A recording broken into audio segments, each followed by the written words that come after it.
guys! Teacher Milena here com mais um vídeo de curiosidades sobre a música da semana na série Aprenda Inglês com Música.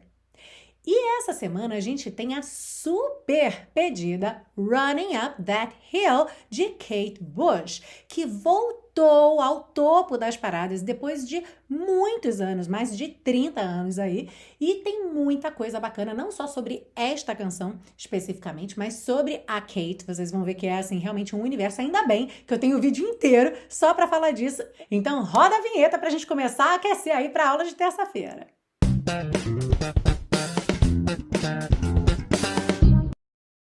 Bom, vamos começar então pelo título da música Running Up That Hill. O que é que significa isso em português? Claro que a gente vai ver detalhes disso na aula completa de inglês com essa canção, mas eu já te adianto aqui que a gente não vai ter uma tradução literal, porque você já reconheceu o verbo to run aí, que significa correr, mas a gente não costuma traduzir como correndo para cima aquele morro. Ou a gente diz subindo aquele morro correndo, ou subindo correndo aquele morro, ou até mesmo subindo aquele morro, caso a situação já deixe subentendido que a pessoa está correndo.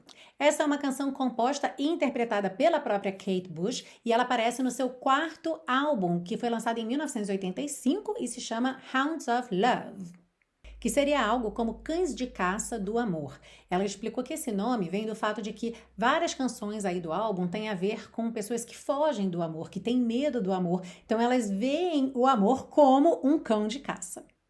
E eu acho que só por aí já dá para você perceber um pouco como nada que a Kate faz é por acaso. Ela é realmente uma artista muito intencional. Então você vê o nome do título do álbum, tem toda uma história por trás, a temática, e isso realmente faz parte da identidade da Kate Bush.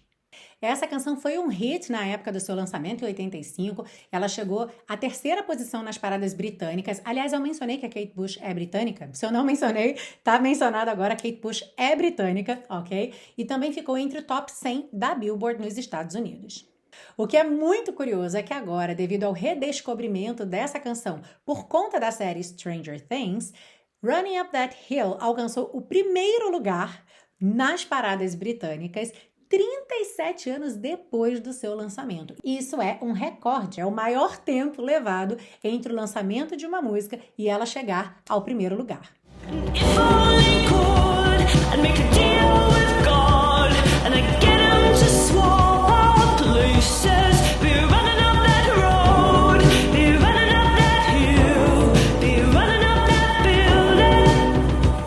Agora, se você pesquisou por essa música na internet, você deve ter reparado que ao lado do nome Running Up That Hill, tinha também entre parênteses a Deal with God, que seria o quê? Um acordo com Deus ou um pacto com Deus. E na realidade, esse era o nome da música. Quando a Kate escreveu essa música, esse era o nome da canção, só que a gravadora a convenceu a alterar o nome porque alguns países mais religiosos poderiam não gostar desse nome, a música poderia não ser nem ouvida nas rádios, assim, ela nem tocaria nas rádios por conta dessa má impressão que ela poderia causar de início, sem as pessoas conhecerem o contexto da letra e verem que não havia nada ofensivo. Então, por conta disso, a Kate aceitou trocar o nome para Running Up That Hill, que faz parte da letra da música, mas ela diz que até hoje, para ela, o nome é A Deal with God e ela até se arrepende de ter topado aí a troca de nome. E sobre o que fala essa música? Então, qual é esse acordo com Deus? Bom, em 1985, a Kate deu uma entrevista dizendo o seguinte: It's about a relationship between a man and a woman. They love each other very much, and the power of the relationship is something that gets in the way. It creates insecurities.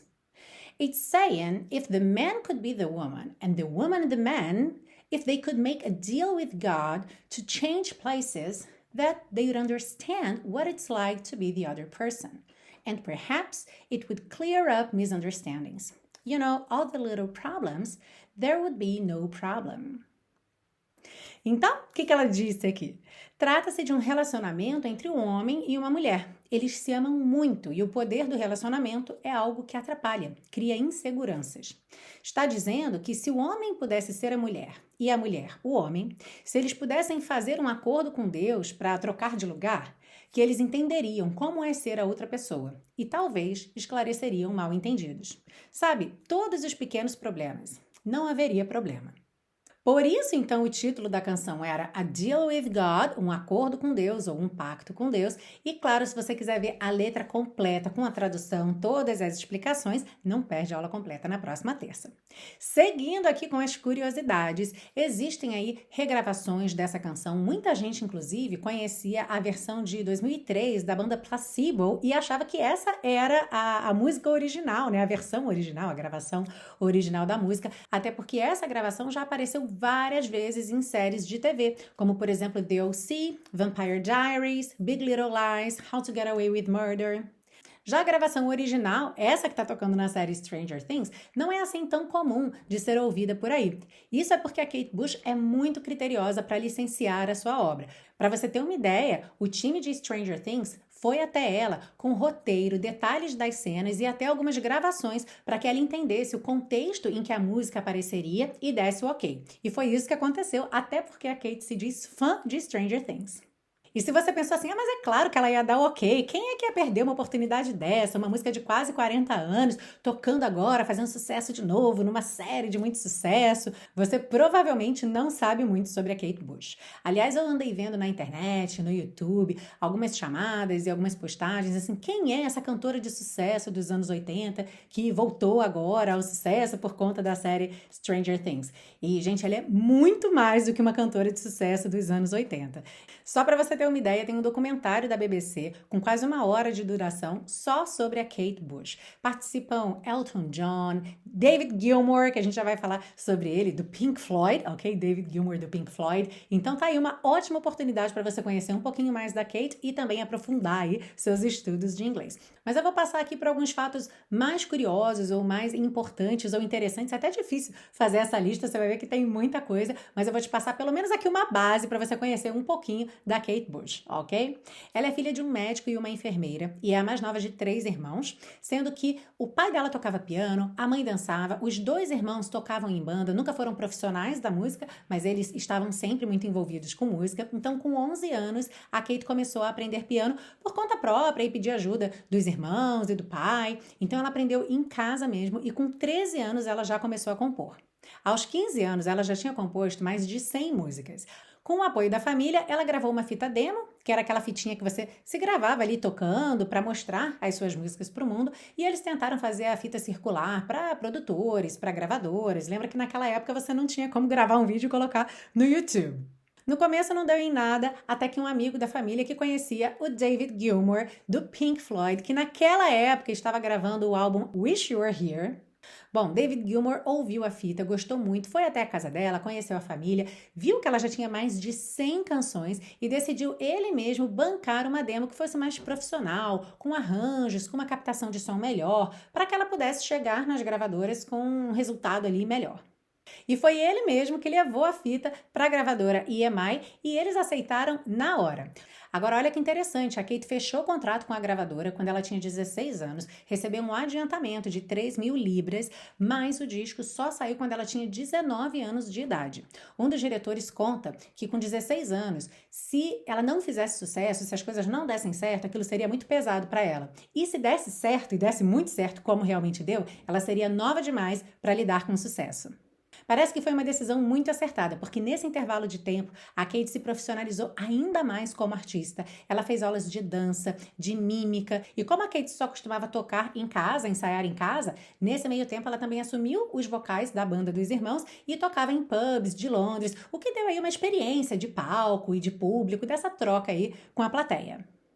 Muitas de suas canções são inspiradas em filmes, livros, histórias e lendas. Tanto que o primeiro sucesso desse primeiro disco da cantora, lançado em 78, é justamente Wuthering Heights, que é o nome em inglês da história do filme e do livro O Morro dos Ventos Uivantes. E a Kate escreveu essa canção quando tinha apenas 18 anos, inspirada pelo livro.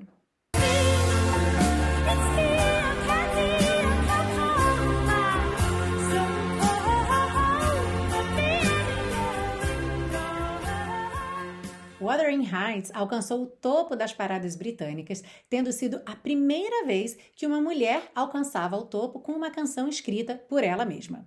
Não é à toa que Kate Bush é referência para artistas como Alanis Morissette, Annie Lennox, Bjork, entre outras.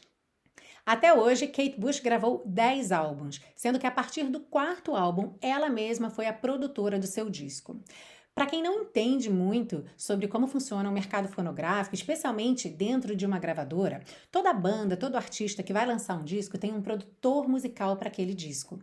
O produtor musical, às vezes a gente ouve assim, produtor e acha que é aquela pessoa que cuida de organizar tudo, liga para o estúdio, marca a hora, né, arruma o carro, o lanche, mas não, o produtor musical é uma pessoa que é amplamente responsável pela sonoridade do disco.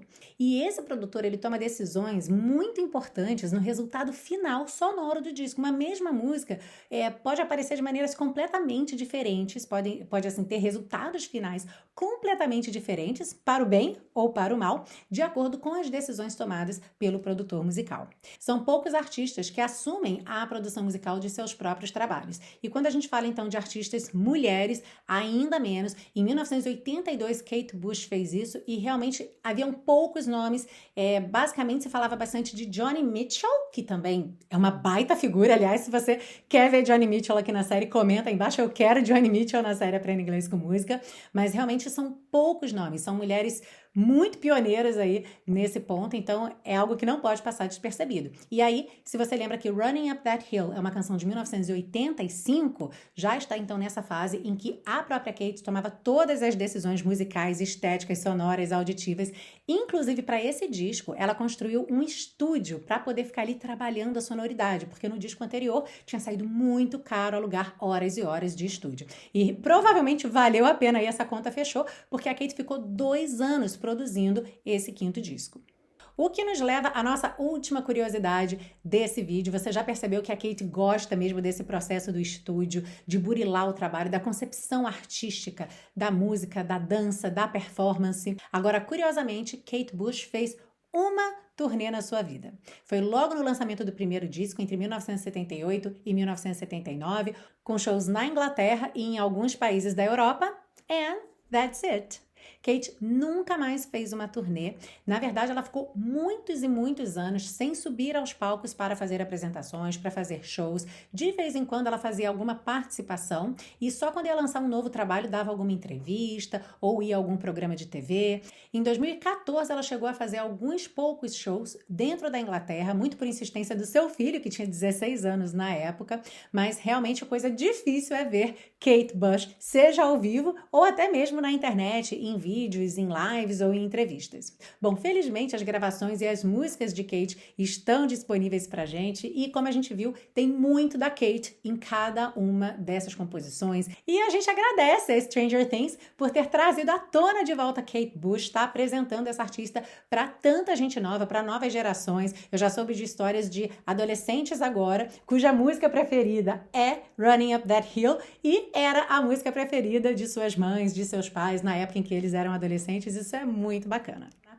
Bom, tenho certeza que você vai chegar terça-feira na aula completa muito mais curioso, muito mais curiosa, com cada detalhe, afinal você já sabe agora que nada tá ali por acaso. Até lá, ouça bastante a música, já deixei o vídeo oficial dessa música, em que a Kate dança, inclusive, lá na playlist da 11ª temporada no YouTube, então curta bastante a música. Se quiser, assista ao documentário da BBC, que eu sugeri aqui, ok? E é claro que eu espero você para a aula completa de inglês com a canção Running Up That Hill na próxima terça-feira, às 8 horas da noite no YouTube. See you there!